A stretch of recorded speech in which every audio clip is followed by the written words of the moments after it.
Astaghfirullahalazim, la haula wa la quwwata illa billahil aliyyil azim.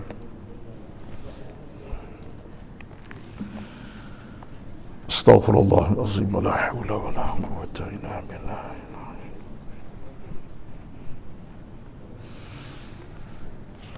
Assalamualaikum warahmatullahi wabarakatuh.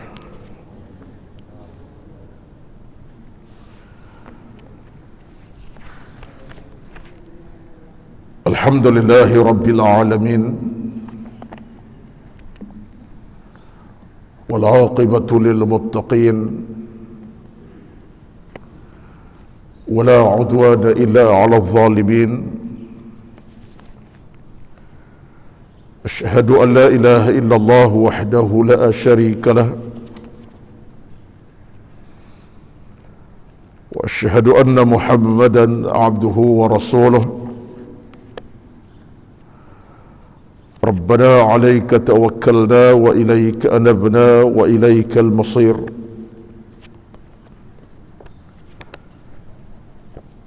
Rabbana iftah bainana wa bain qaumina bil haqqi wa anta khairul fatihin.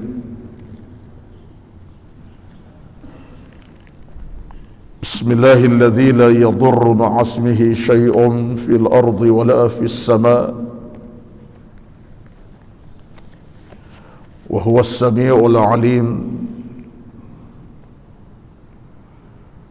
بسم الله الذي لا يضر مع اسمه شيء في الأرض ولا في السماء وهو السميع العليم.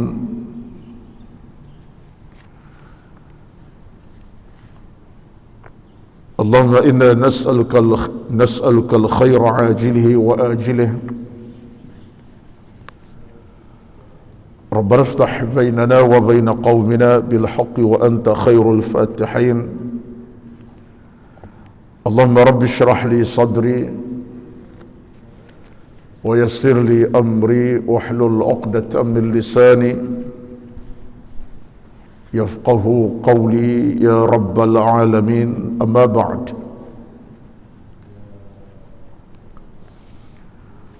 أعوذ بالله من الشيطان الرجيم.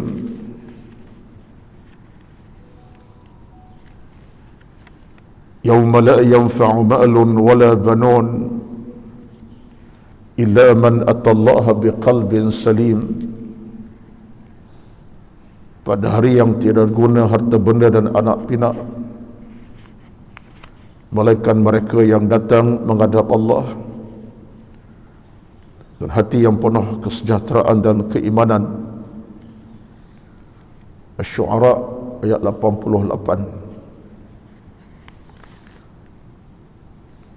Yang dihormati dan dikasihi Al-Fadhil Datuk Pengurusi dan Kuasa Pengurusan Masjid Bangsa dan seluruh dan kuasa pengurusan, Al-Fadhil Tuan Imam kita yang bertugas pada pagi ini, Tuan Bilal, dan yang dihormati yang diraikan seluruh kehadiran para jamaah muslimin dan muslimat, tuan-tuan, puan-puan, hadirin hadirat, tetamu-tamu subuh yang dirahmati Allah Subhanahu wa taala. Pertama-tama alhamdulillah kita berafak syukur pada Allah Azza wa Jalla, kesempatan yang amat berkat ini kita dapat berhimpun di taman syurga yang pastinya merupakan taman yang paling indah sesaat kita masih berada di alam bumi ini,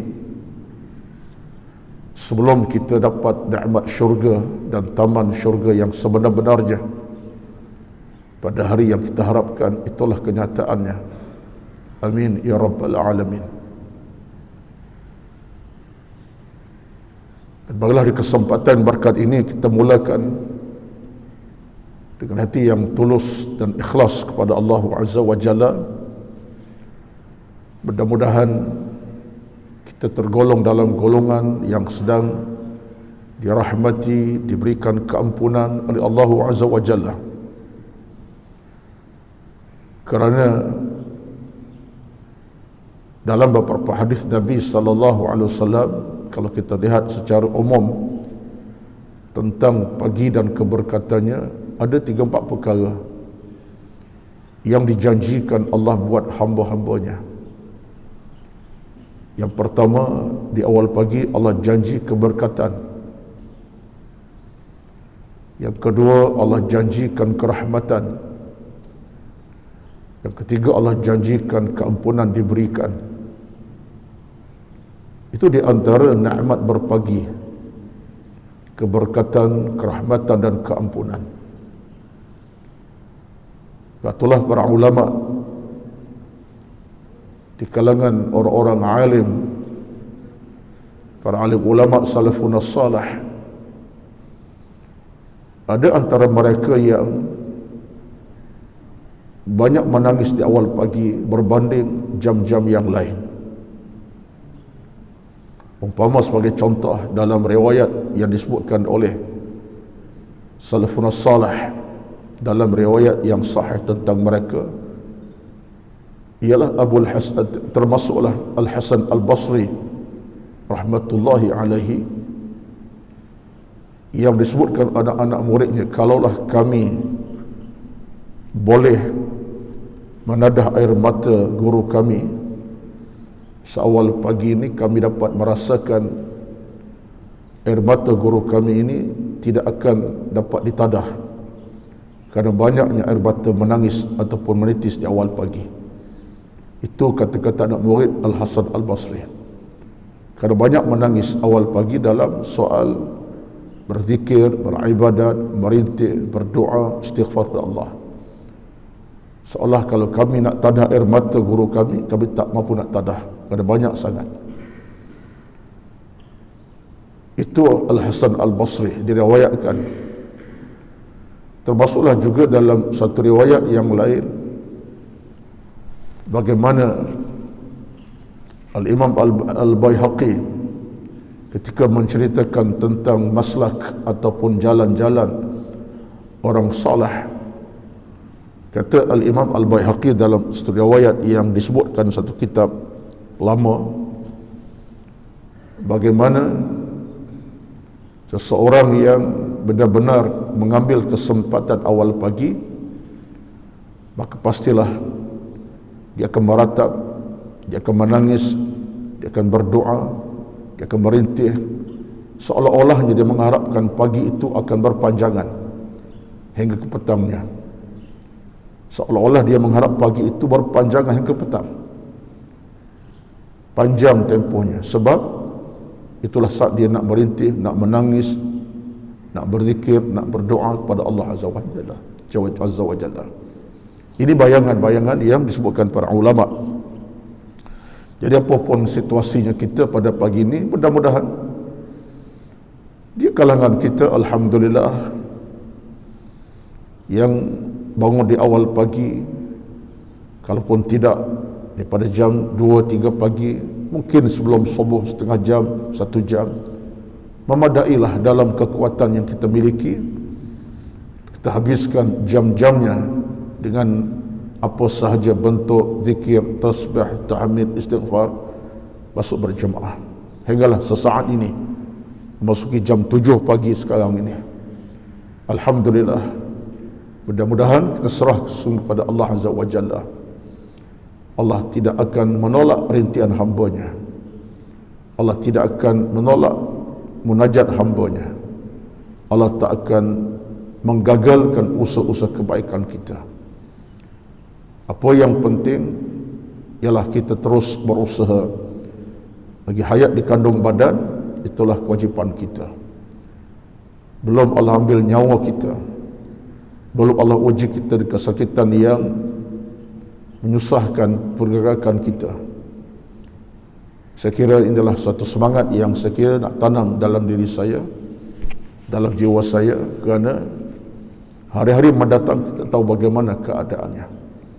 Tadi saya belum masuk ke masjid, sempat sembang di jalan Tan Sri Rashid kejap tadi di jalanan beliau lah, sembang. Beliau tanya saya berapa umur, saya kata 58 sekarang. Tan Sri ceritalah sikit. Nak 28, betul lah tu, walaupun nampak macam 30 biasalah. 28. Saya tanya beliau berapa, Tan Sri 80. Di beliau saya tengok tadi gagah naik melangkah macam orang umur 55 naik tangga. Betul, tak bohong. Tak ada rasa nak pegang lutut, tak ada rasa nak slow, tak ada. Jadi saya berani bercakap pada pagi ni, bukan nak bercakap kosong. Kita dalam hidup tuan-tuan, banyak benda-benda yang kita tak nampak, tapi Allah Maha Kaya. Allah tak pernah kedekut dengan kita, hamba-hambanya, siapapun kita, tak kira siapa. Bila kita kenal Allah Azza wa Jalla dengan penuh keinsafan, Allah sedia beri apa yang dia nak beri kepada kita. Sebab sifat Allah itu begitu.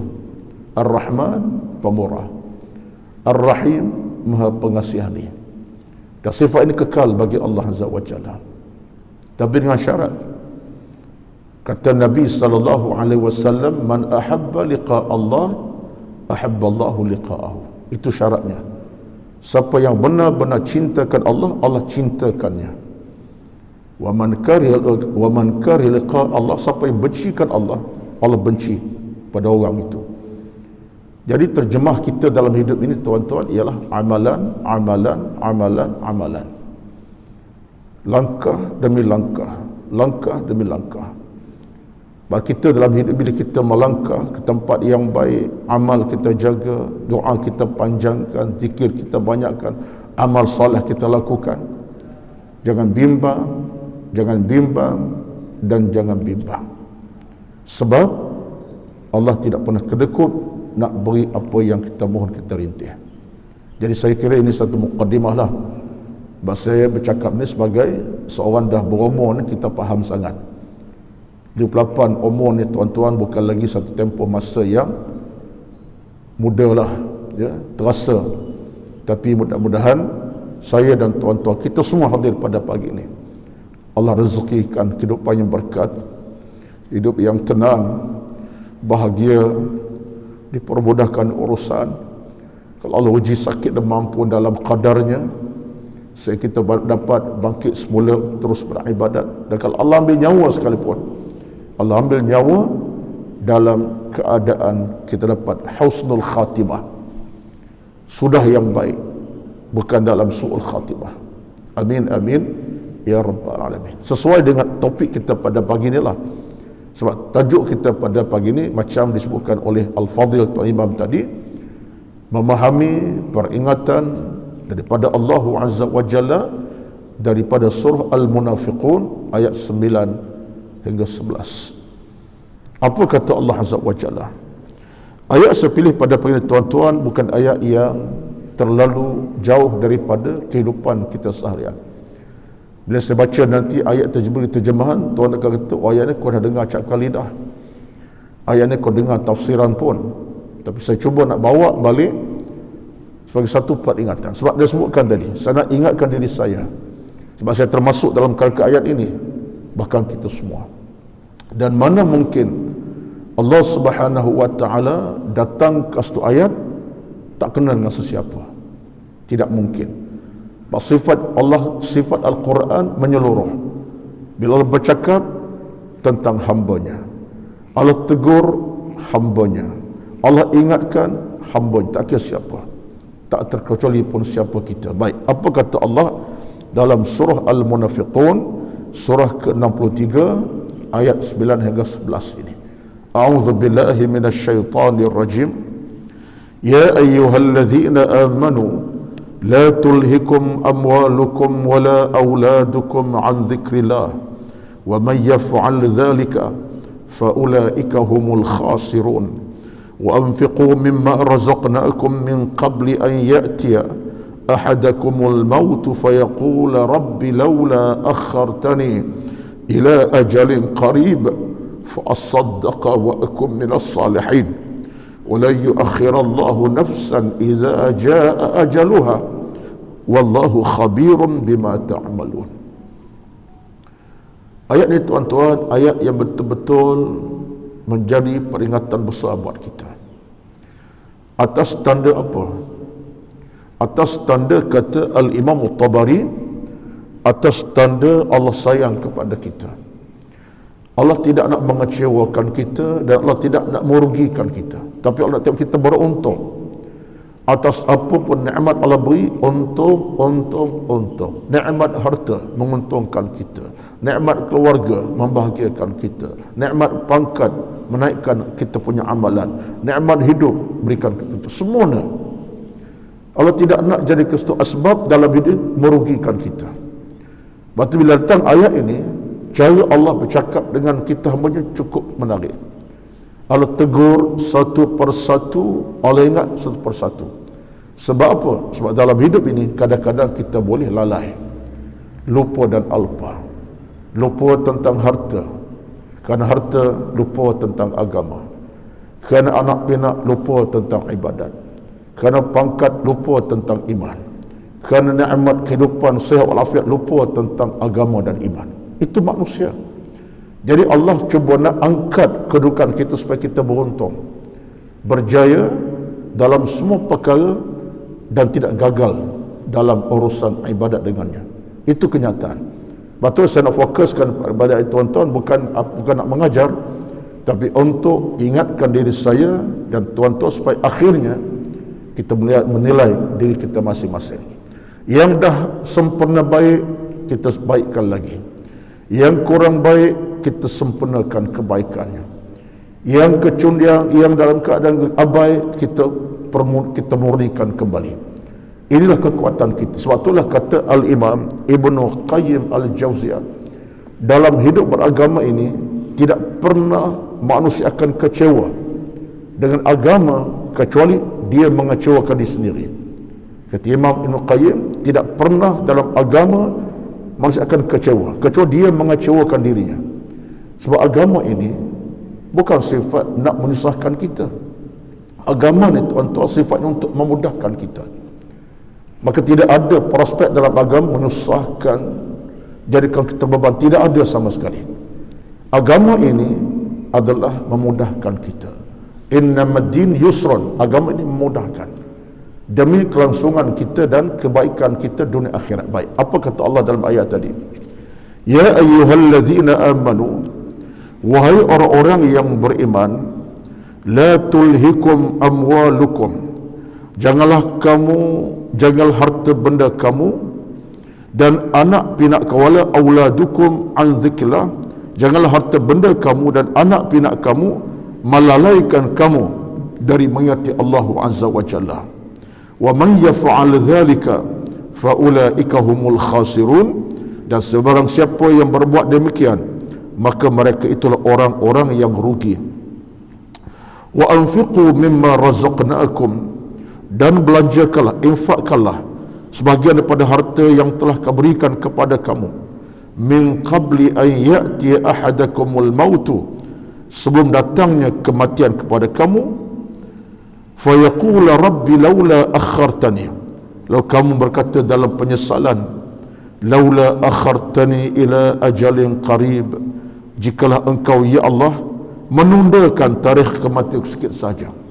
Mari jangan matikan sekarang, kau boleh tundakan kematian aku tempoh tertentu. Fa as-saddaqa, aku akan bersedekah dan infak. Wa akum minas salihin, dan aku mahu tergolong di kalangan orang-orang yang saleh. Wa la yu'akhirallahu nafsan idza jaa ajaluha. Allah jawab dengan katanya, Allah tidak akan menunda saat kematian seorang itu, waktu kematiannya, bila datang waktu dan ketikanya. Wallahu khabirun bima ta'malun, Allah Subhanahu wa taala maha teliti di atas apa yang kamu kerjakan selama hidup ini. Tuan-tuan sekalian, ayat ni kita dengar terjemahan, kita dah faham dah bagian-bagian Allah sebut dalam ayat tadi. Tapi kita tengok dalam kacamata agama, berdasarkan pandangan beberapa tafsir yang saya bacalah, antaranya Ibn Kathir, Imam Al-Baydawi, disebutkan oleh para ulama tafsir yang terkenal di zaman kita sekarang, Az-Zuhaili dan seumpamanya. Ada banyak benda kita kena bawa dalam perbincangan ayat ini untuk kita faham. Yang pertama sekali, dalam pada ayat kita bacakan tadi, Allah Subhanahu wa ta'ala peringatkan perkara semasa dalam hidup kita yang dekat dengan kita, yang rapat dengan kehidupan seharian kita, yang kadang-kadang dengan sebab itu boleh kita lalai dan lupa. Bila sebut tentang harta, bila sebut tentang anak pinak, bila sebut tentang persoalan harta dan anak pinak khasnya, kita boleh bayangkan, boleh jadi faktor harta anak pinak itu orang makin kenal agama, makin kenal ibadat. Alhamdulillah. Boleh jadi kerana faktor harta anak pinak orang lalai dan lupa pun boleh berlaku. Jadi dua keadaan itu boleh berlaku pada siapa kita pun, tak kira siapa. Faktor harta anak pinak boleh jadi kita makin dekat dengan Allah Azza wa Jalla, boleh jadi kita makin jauh, makin lalai. Maka dalam ayat ini Allah cuba nak angkatkan persoalan itu supaya kita faham apa rezeki yang kamu ada dalam hidup, kamu jangan lupa bagian. Lalu Allah sebut dalam itu apa katanya? Ya ayyuhallazina amanu la tulhikum amwalukum wala auladukum an dzikrillah. Wahai orang-orang yang beriman, Allah tegaskan kepada siapa? Orang yang ada iman dalam hatinya, ada iman dalam dadanya. Kerana orang beriman dia tahu apapun nikmat dia ada bukan milik mutlaknya. Apa yang dimiliki bukan milik mutlaknya. Baik harta, anak pinak, itu semua anugerah Allah Azza wa Jalla, anugerah Tuhan. Batulah kata Al-Imam Al-Baydawi, ulama besar dalam bidang tafsir, dia ada tafsir besar. Kata Al-Imam Al-Baydawi rahmatullahi alaihi, hal ini sebenarnya menunjukkan betapa Allah Subhanahu wa ta'ala nak lorongkan kita supaya kita sampai ke penghujung hidup kita dalam keadaan Allah beri kita kerahmatan, keberkatan. Kerana betapa harta itu laluan ke syurga, betapa anak pinak laluan ke syurga. Itu kata Imam Al-Baydawi. Allah cuba nak lorongkan kita supaya dengan nikmat-nikmat aku beri itu kamu ke syurga mudah. Harta kamu lorong ke syurga, seolah harta kamu tiket ke syurga. Menanti kamu syurga ialah dengan sebab harta benda kamu, termasuk nikmat kekeluargaan yang kamu miliki, anak pinak, laluan ke syurga. Saya nak ambil rumusan mudah tentang ayat ini. Saya tak detailkan sangat, rumusan mudah. Batu dalam hukum hidup beragama kita, bagaimana satu hadis yang kita mungkin dengar lama sangat dah, sampai yang kita boleh ingat lagi. Nabi sebut, bila anak Adam meninggal dunia sahaja, idza mata ibnu Adam, bila anak Adam kita meninggal dunia, Nabi sebut akan putus semua urusan kecuali ada yang tak putus. Apa dia yang tak putus dengan kita yang telah mati? Waladin salihin yad'ulah, anak yang soleh yang doa kita malam siang pagi petang. Bayangannya tuan jelas Nabi sebut kepada kita ayat tentang hadis ini ada kaitan dengan ayat Quran. Bayangan Nabi sebut kita bahawa satu rezeki yang paling besar pada si mati, dia meninggal saja jam 7 pagi, katalah hidupnya di alam barzakhnya, alam mahsyar yang penuh dengan keselamatan. Sebab apa? Dia meninggal 7 pagi, seolah jam 7.30 anak-anak dah mula berdoa kepadanya. Anak-anak soleh, abang long, kak lang, kak ngah, ucu, dengan anak-anak yang ada, kalau 10 orang, 10 orangnya, ya Allah ampunkan dosa ibu ayahku, ya Allah. Ya Allah angkat darajah ayahku ke dalam syurgamu, ya Allah. Abang long doa, kak lang doa, daripada jam mati saja tak putus anak berdoa. Bukan berdoa saja, anak-anak buat kebaikan, hantar makanan ke surau ke masjid, niat pahala untuk ayah telah mati. Beri makan anak-anak yatim sampai berkilo-kilo makanan, niat pahala untuk ayah telah meninggal. Hantar bantuan fakir miskin, niat pahala untuk ayah telah meninggal. Mungkin tidak seminggu sekali pun boleh jadi, sebulan sekali ataupun harian. Anak ni buat tu buat. Bayangkan sepanjang mati si ayah dah 5 atau 6 tahun, hari-hari pahala dapat. Hari-hari rahmat dapat daripada anak-anak yang ditinggalkan itu. Yang ni berdoa, yang ni buat amal kebajikan, yang ni berdoa, yang ni buat amal kebaikan. Maknanya si mati yang mati tadi, si ayah tadi, tak pernah kesempit di alam barzakhnya, tak pernah sempit alam kuburnya. Allahu Akbar. Jadi seolah dia telah mengirim jalannya ke syurga dengan apa? Anak yang soleh. Harta anak tadi menjadi pintu berkat sampai dia bertemu Allah dalam syurga. Siapa yang tolongnya? Nun anak-anak yang masih hidup, nun anak-anak masih ada dengan amal-amal soleh, niat pahala untuk si ayah sampai. Bayangkan tuan-tuan, rezeki besar itu. Termasuklah juga bukan saja soal bersabit dengan anak-anak tadi. Nabi sebut yang lain, harta benda kita, rupa-rupa jalan ke syurga, kekal abadi.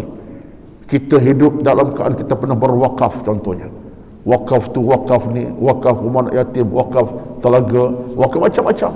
Kita derma sedekah dengan harta benda kita. Kita meninggal, sabit daripada wakaf harta kita pernah sumbang masa hidup, mengalir air pahalanya seolah tak berhenti, malam, siang, pagi, petang. Kita dah meninggal dah 5 tahun, 10 tahun, tapi aliran pahala daripada harta kita yang kita pernah kita sumbangkan itu terus berjalan, mengalir malam, siang, pagi, petang. Tuan-tuan, ini semua daripada Nabi SAW. Suatu Nabi sebut kepada kita dalam bab harta, Nabi sebut dengan jelas nyata kepada kita bagaimana harta itu menjadi bekalan besar kepada kita. Suatu Nabi sebut as-sadaqatu tudfi'ul khataya, sedekah hapuskan dosa, kemudian jalan ke syurga. Jadi sebagai bayangan, jadi sebab itu dalam ayat ini Allah beri kita suatu peringatan untuk apa? Untuk menjadi asbab kita ni bahagia, kita ni dalam keadaan tenang. Saya nak ambil satu pandangan daripada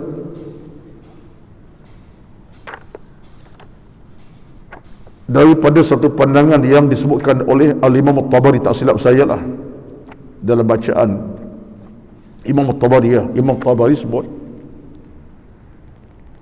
kalau kita renung kata Imam At-Tabari tentang ayat ini pandangan cukup menarik daripada At-Tabari, Imam At-Tabari, yang ulama tafsir kita.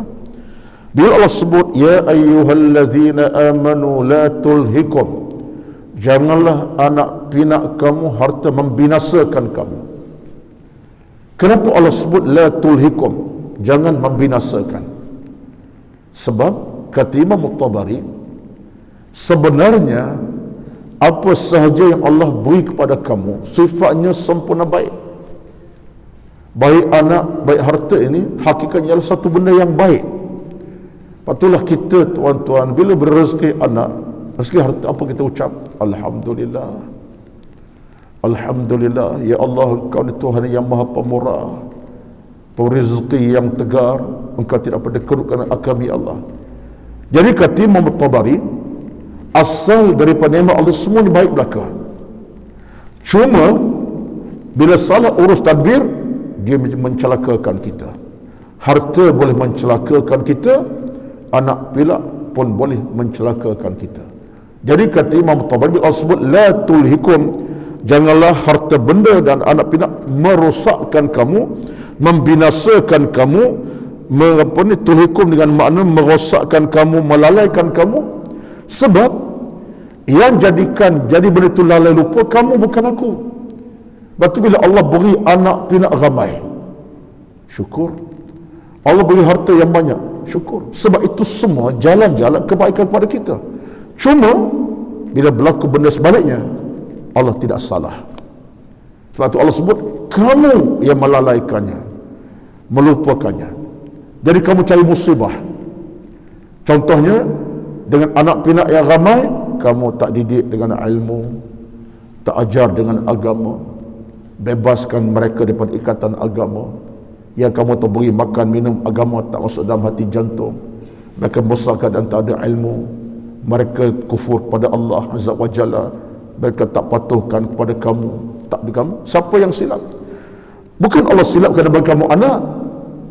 Tidak. Yang silapnya kamu gagal untuk didik mereka dengan ilmu dan agama dan iman taqwa. Jadi kena faham dalam hal ini. Sebab semua nikmat Allah beri baik dan baik. Tak ada satu pun yang tidak elok. Yang dia tak baik kemudian atas kesilapan tangan-tangan kita sendiri. Jadi Allah tegur kita, la tulhikum, jangan sampai merosakkan kamu, melalaikan kamu. Sebab asal nikmat ini semuanya baik. Termasuklah bukan anak pinak, harta benda. Bab harta, alhamdulillah lah, tak ada orang tak nak harta banyak. Itu rezeki. Tetapi sepatutnya dengan harta yang banyak, kamu makin dekat dengan aku, makin bersyukur, makin suka menyumbang, makin bayar zakat, makin tolong orang, makin buat sedekah kebaikan dengan harta tadi untuk kepentingan kamu. Tapi kamu gagal urus harta benda kamu, dalam keadaan kamu buat benda maksiat macam-macam. Dia siapa yang salah? Apakah Allah yang salah sampai kamu lupakan aku? Tidak. Yang salah kamu, sebab dalam nikmat Allah ini semuanya baik belaka. Batulah kata Al-Hasan Al-Basri. Kata Al-Hasan Basri, ini pandangan para ulama menarik. Kata Hasan Basri, semua nikmat anugerah Allah Azza wa Jalla semuanya adalah pintu kebaikan. Hatta kalaupun Allah uji kita pun pintu kebaikan. Itu kena faham. Kata-kata menarik. Semua nikmat Allah beri semua pintu kebaikan. Apalagi nikmat harta, kita sedekah, derma, zakat macam. Hatta kalau Allah uji kita pun kebaikan. Sebab apa kata Hasan Basri? Allah uji kita dengan tujuan apa? Untuk pulangkan kita ke jalan yang sebenar. Kadang-kadang Allah uji kita dengan sakit. Memang satu ujian besar sakit, tapi ada matlamat. Allah nak ketuk pintu hati kita. Mungkin kerana kita sihat, sangat sihat itu, kita lupa kepadanya. Bila Allah uji sakit, berapa ramai kita boleh kembali ke pangkal jalan. Masa sihat, kita nak berwuduk pun malas. Sihat, nak bangun qiyam diri solat pun malas. Tak nak.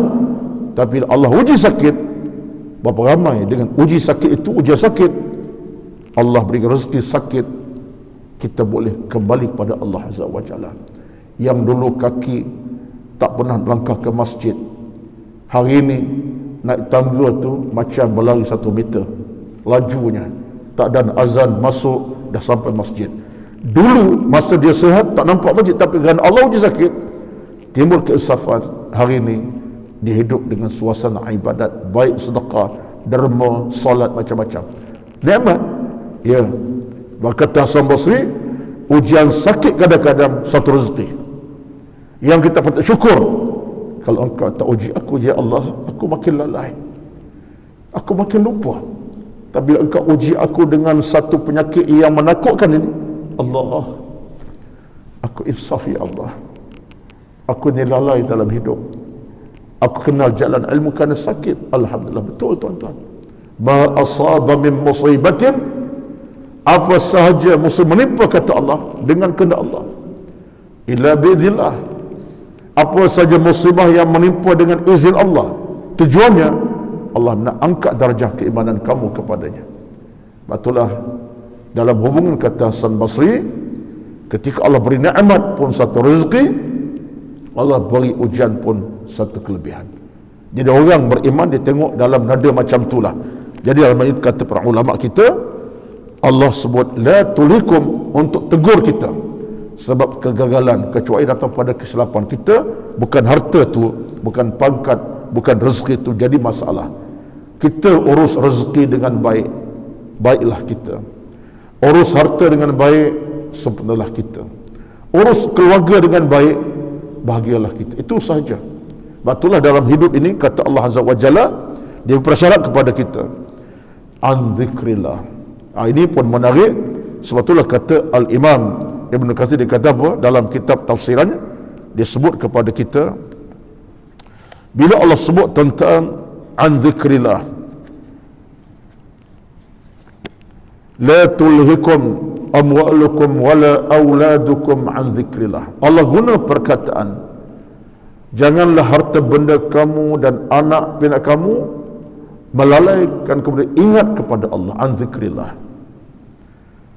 Allah guna perkataan yang cukup indah dan menarik, cukup menarik dan indah dengan perkataan an zikrillah, daripada ingat kepada Allah Azza wa Jalla.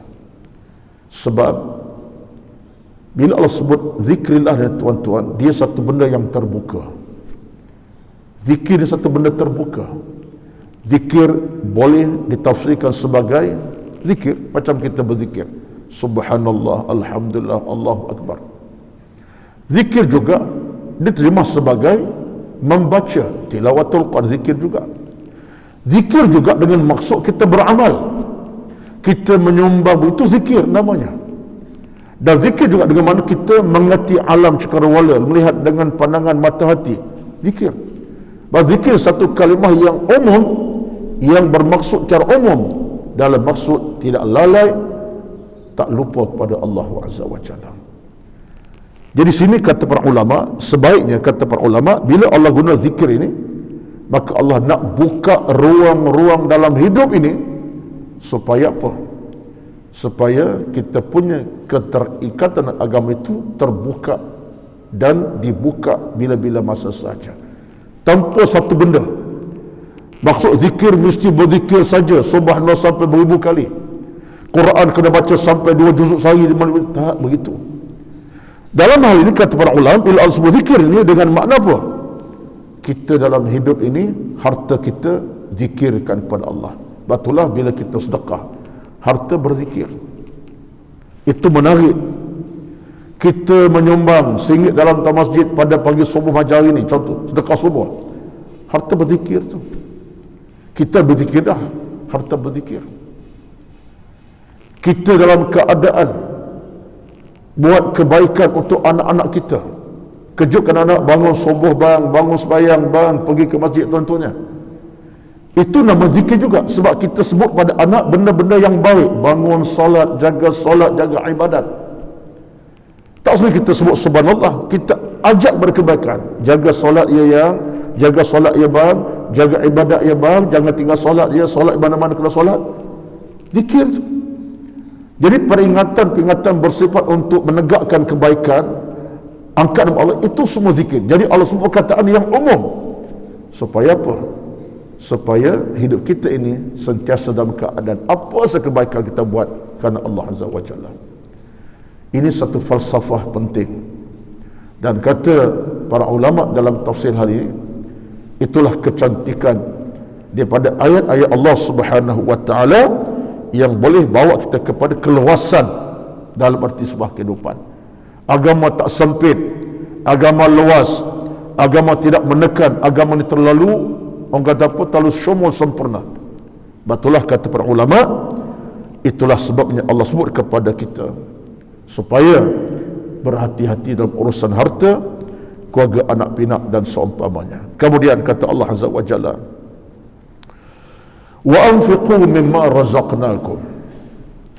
Setelah Allah sebut tentang jagalah anak pinak dan harta benda kamu bagian-bagian, itulah di antara faktor yang memenangkan pada masyarakat nanti.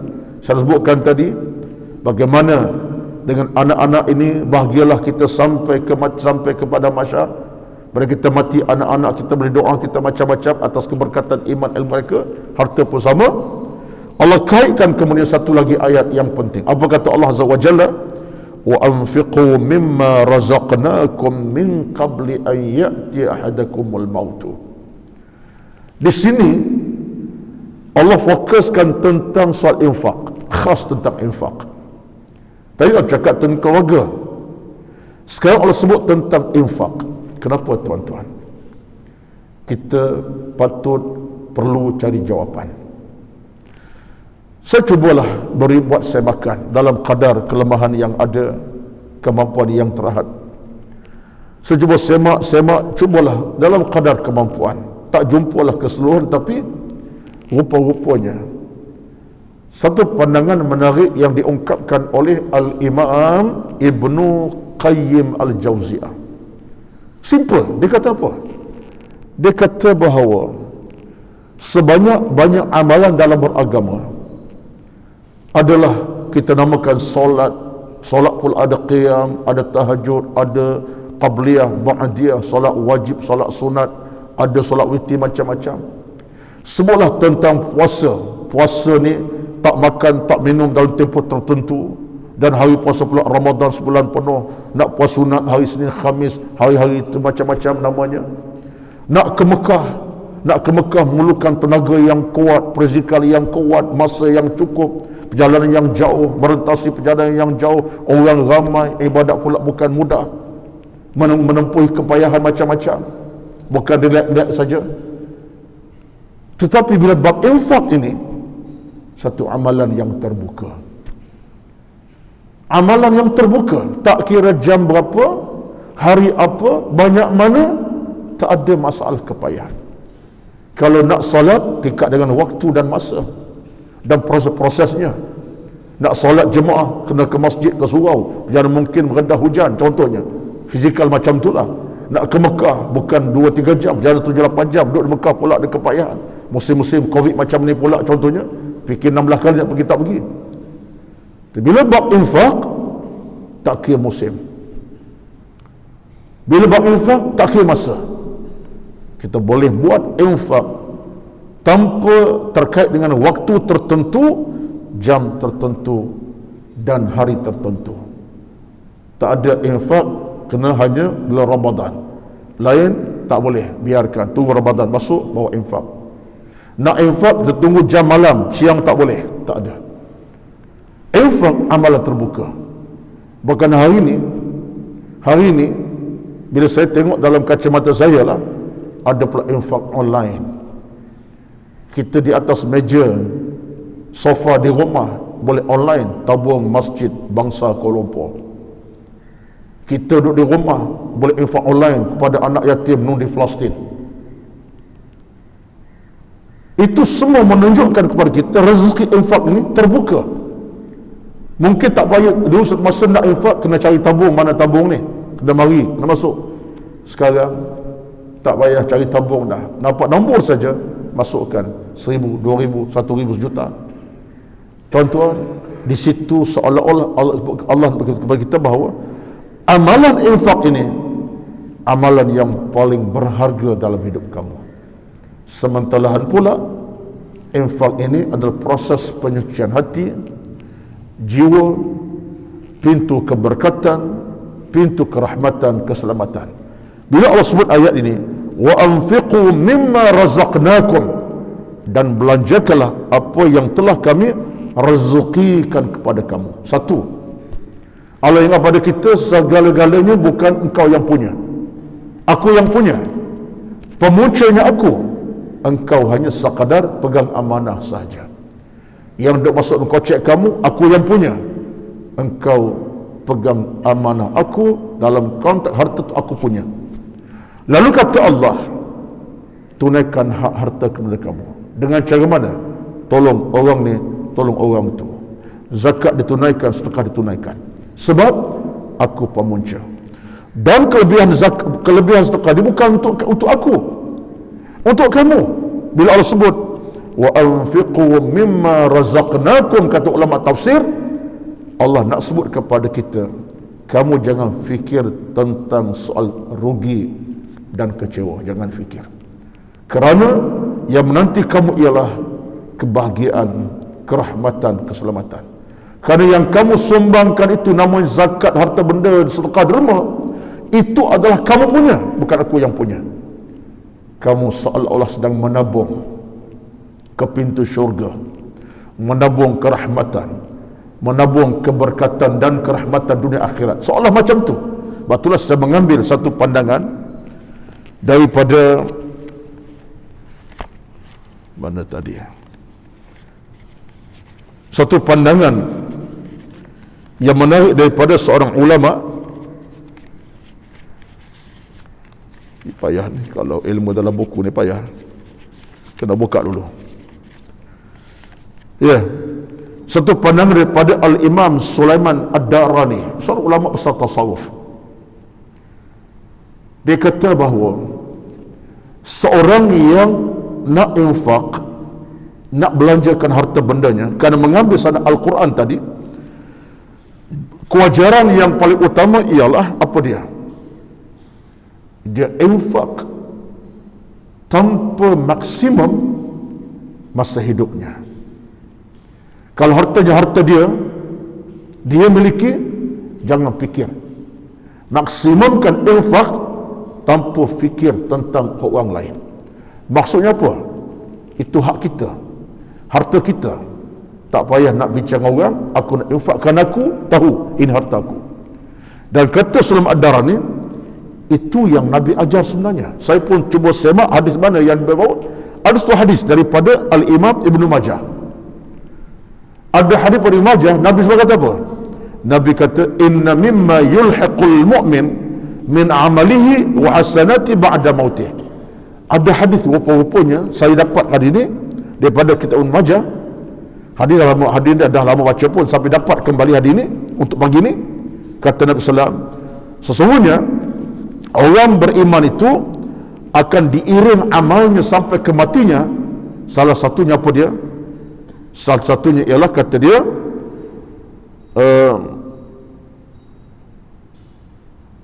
mana ni? Sadaqatan akhrajaha min malihi fi sihhati wa hayatihi. Nabi bersabda, seorang yang nak iring hidupnya dengan keberkatan sampai ke mati, sampai ke kiamat, ke hari akhirat, apa dia? Sadaqatan akhrajaha min malihi fi sihhatihi wa hayatihi. Dia bersedekah, dia menyumbang, dia infak pada masa hidupnya. Pada masa hidupnya dengan harta benda dia, pada masa hidupnya, bukan matinya. Artinya dia bukan mengambil sikap minta anak-anak kalau ayah meninggal nanti tolonglah derma kat masjid bangsa tu daripada apa ayah tinggalkan. Kalau mak dah meninggal nanti keluarkan duit mak itu, tabungkan untuk anak yatim contohnya. Bukan itu sebenarnya, bukan wasiat itu. Sepatutnya ketika dia masih hidup, sadaqatan akhrajaha min mali fi sihhati wa hayati. Dia keluar sedekah derma pada waktu dia sihat walafiat pada masa hidupnya. Jadi ini tuan-tuan satu perkara besar kepada kita. Betullah, maksimumkanlah. Saya bercakap untuk saya ni, dalam kadar kemampuan saya yang tak banyak ini, maksimumkan masa kita hidup. Pagi, malam, petang, siang, belum kita meninggal dunia. Ya, kita meninggal pun kadang-kadang kalau tengok anak soleh, okey, wasiat pada anak kita soleh belaka, alhamdulillah, kita tahu didik dengan ilmu agama cukup, alhamdulillah. Bila ayah meninggal, ayah minta duit ayah tu sedekah kepada tabung sekian-sekian. Ya betul tuan-tuan, anak solehkan tunai, tetapi apa jaminan anak akan buat? Belum tak ada jaminan, belum tentu jaminan kita dapat beri anak akan buat. Boleh jadi anaknya berubah watak sikap. Apa nak buat pula? Hak aku jadi hak akulah. Berebut pula harta si ayah. Betullah, belum kita meninggal, atas nama harta kita miliki, kata Nabi, keluarkan sedekahkan.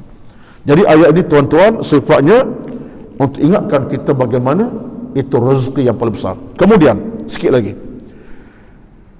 tuan-tuan sekalian, ayat ini menariknya kata Allah Azza wa Jalla tentang harta benda zakat apa ni betul yang namanya sedekah tadi ialah bagaimana si mati bila mati fayaqul rabbi laula akhartani ila ajalin qaribin fa asaddaqa wa akum minas salihin. Allah sebut ni satu perkara yang si mati bila telah mati yang menyesal. Ini orang mati menyesal. Kenapa menyesal? Masa hidup dia tak menyumbang, dia kedekut. Masa hidup dia bakhil, tak nak memberi. Masa hidup dia lengah-lengah ke urusan harta benda dalam urusan zakat dan seumpamanya. Bila masa sampai di pada masyar, dia merayu, dia meratap atas dosa-dosanya, termasuk dosa yang lain lah, dosa macam-macam. Apa dia minta pada Allah Azza wa Jalla? Laula akhartani ila ajalin qaribin fa asaddaqa wa aku minas salihin. Maksud bahasa mudahnya, kalaulah Allah engkau lewat mati aku sikit, berikan aku umurlah sikit panjang, lewatkan aku punya kematian, aku nak buat satu benda yang paling besar. Dia tak minta nak sembahyang, dia tak minta pergi Mekah, dia sebut kepada Allah, aku nak bersedekah, nak infak. Tonton tengok, dia minta benda yang paling mudah, tidak minta benda yang susah. Kalau minta solat, tunggu waktu dulu, tunggu time dulu. Minta buat umrah, bukan mudah nak pergi, mudah-mudah. Tapi bila semua infak, bila-bila masa. Jadi kata para ulama, menunjuk pada si mati, yang dah mati sekalipun, kalau Allah bagi peluang hidup balik, apa dia nak buat? Dia nak infak, nak sedekah berharta-hartanya. Menunjukkan amal ini mulia, dan mulia si Allah Azza wa Jalla. Maka ini tuan-tuan satu peluang kepada kita. Jadi mudah-mudahan yang utamanya ialah peringatan ayat 9-11 ini ada lebih keputusan untuk jadikan kita lebih dalam keadaan dekat dengan agama, dengan Allah Azza wa Jalla. Cuma di hujung Allah sebut kepada kita, وَلَنْ يُؤَخِّرَ اللَّهُ نَفْسًا إِذَا جَاءَ أَجَلُهَا. Satu peringatan pada Allah kepada kita supaya kita ingat dan tak cuai dalam beragama. Kata Allah Azza wa Jalla, Allah tidak akan lewatkan urusan kematian kita walau sesaat. Kematian bila sampai waktu syab, tepat itu detiknya.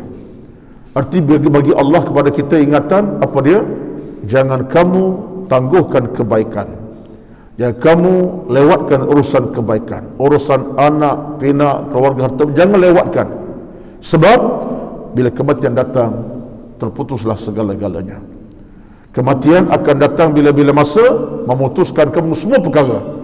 Kamu akan kecewa kalau kamu gagal urus harta benda kamu, anak pinak kamu dengan kebaikan.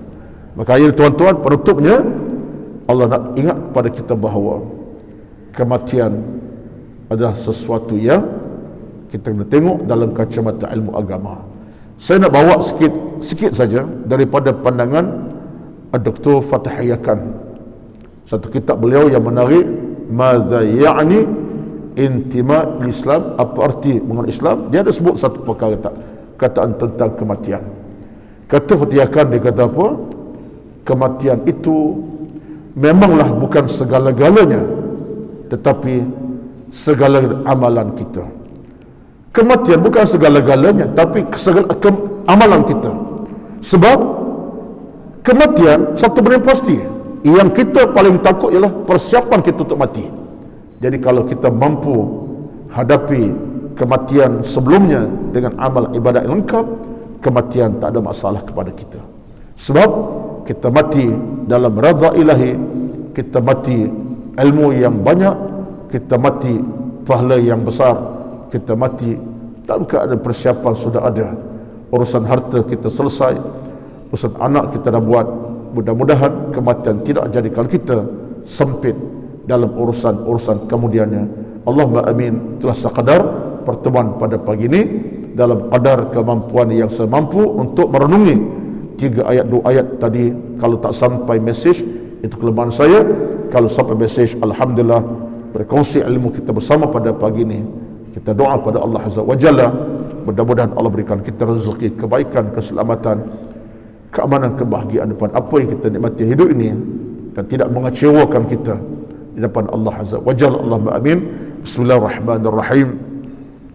Alhamdulillahi rabbil alamin, wassalatu wassalamu ala sayyidina Muhammad wa ala alihi wa sahbihi ajma'in. Allahumma inna nas'aluka ridhaka wal jannah wa na'udzu bika min sakhatika wan nar. Ya Allah, ya Tuhan kami, mohon kami daripadamu keridhaan-Mu dan syurga-Mu ya Allah, dan jauhkan kami dari api neraka yang bernyala-nyala. Allahumma jammilna bil afiyati was salamah, hiasilah kami dengan keafiatan, kesehatan dan kebaikan. Allahumma nawwir qulubana bil iman, cahyakan hati-hati kami dengan keimanan. Allahumma a'inna ala zikrika, tolonglah kami untuk ingat kepadamu, wa syukrika, dan syukur kepadamu, wa husna ibadatika, dan elok sempurna ibadah kami kepadamu ya Allah. Allahumma ahyina bil iman, hidupkan kami dalam iman, wa amitna bil iman, dan matikan kami dalam keimanan. Allahumma taqabbal minna, terimalah kami ya Allah, innaka sami'ud du'a, kerana Tuhan kami yang mendengar rintihan kami, mendengar munajat kami, mendengar doa-doa kami. Allah maghfir lana dhunubana, ampunkan dosa-dosa kami, wali walidina, dosa ibu ayah kami, kama rabbauna sighara, bagaimana mereka didik kami daripada kecil hingga dewasanya kami.